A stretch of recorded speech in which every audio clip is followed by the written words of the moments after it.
Hello, I'm David Grisham. I'm a graduate student at UAH. I'm here today to do a diabetic foot exam on a 42-year-old female with no known history of diabetes. Some of the tools we're using for this exam is a vibratory tuning fork, some cotton gel applicators, and a reflex hammer, and some 10-gauge monofilament plastic device here. In addition to want to know, any medical history, any allergies, want to see if she has any history, any peripheral neuropathy, diabetic neuropathy, any previous amputations anywhere, any ulcerations on her foot. Want to know if she's a smoker, and are you a smoker? No. And any histories, particular vascular histories that might put her at more risk developing a foot ulcer. And we want to check her shoes. The shoes she got on today, shoes don't look worn like they've been rubbing anywhere. Check her foot. Check the length of her toes. We'll check for deformity of the toes. Skin color condition. Look between the toes for we're looking for dryness, any moisture, anything that fungal might prevent tinnitus. Athlete's foot between the toes could increase on her foot and cause further problems. We'll look in her toes for straightness. If they curve toward the end, it'll be a hammer toe. Or if the whole thing is curved, it'll be a hammer claw toe. Sorry. And we're going to look at the bottom of her foot here, across the bottom. See if they protrude out.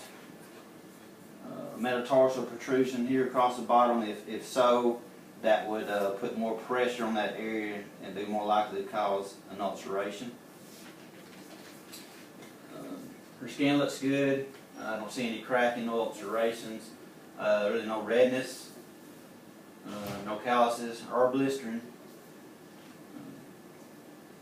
Her nails are all intact. Don't see any redness around it that would indicate parenchyma, would indicate the beginning of an ingrown toenail. No redness at the edges. Now we're going to the neural assessment. I'm going to start with my monofilament here. I'm going to ask the patient to close her eyes. And I'm going to ask you to touch different places in your foot. I want you to tell me if you can feel this or not. And you want to put no pressure on it to bend the monofilament. Can you feel any of those places? Yep. Feel there? Yep. Here? Yep. Here? Yep. Here? Yep. You on the toe? Heel? Yep. Check the top of her foot in a couple places. There? Yep. There? Yep. Okay. All those are intact. Be concerning if she wasn't able to feel some of those places with the monofilament pressing on it. Be indication she has loss of sensation. If you lost sensation in 2 or more places, indicative of loss of large fiber nerve function, and then it be an indication to refer her to a podiatrist or a vascular surgeon. Then we're going to go into use the vibratory tuning fork. We're going to hit it on her hand. We're going to hold it against her toe. I'm going to ask her to tell me when she stops feeling it.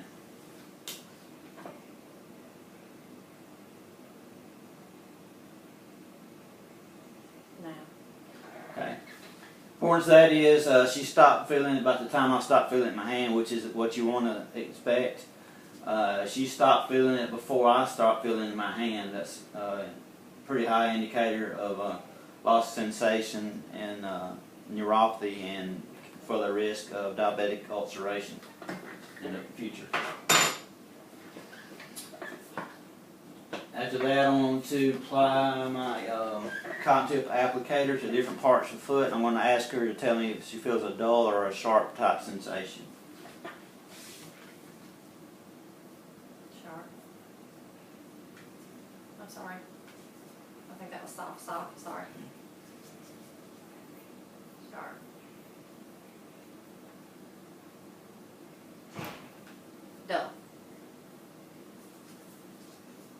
Sharp. You feel the difference? Yes. Okay. So that's the sharp one. Yes. You had me worried there for a minute.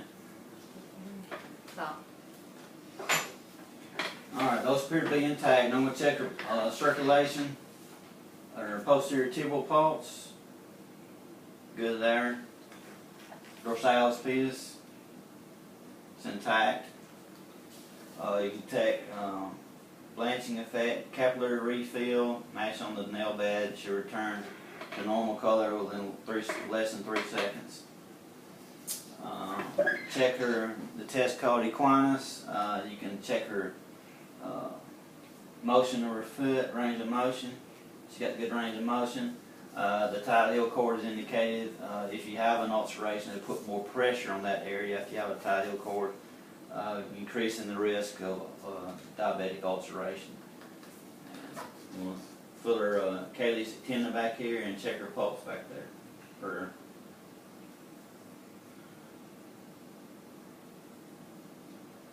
reflex rather. Alright. We've checked, another thing you can check is the foot itself. Charcoal foot be indicative of a foot that's turned around like the bottom of a rocking chair. It'll indicate if it can keep going in that motion, the foot actually breaks, which can cause all kind of problems with hers. There's no indication of that this time. We checked her hammer toes and claw toes and metatarsal heads. That completes my foot exam. Thank you.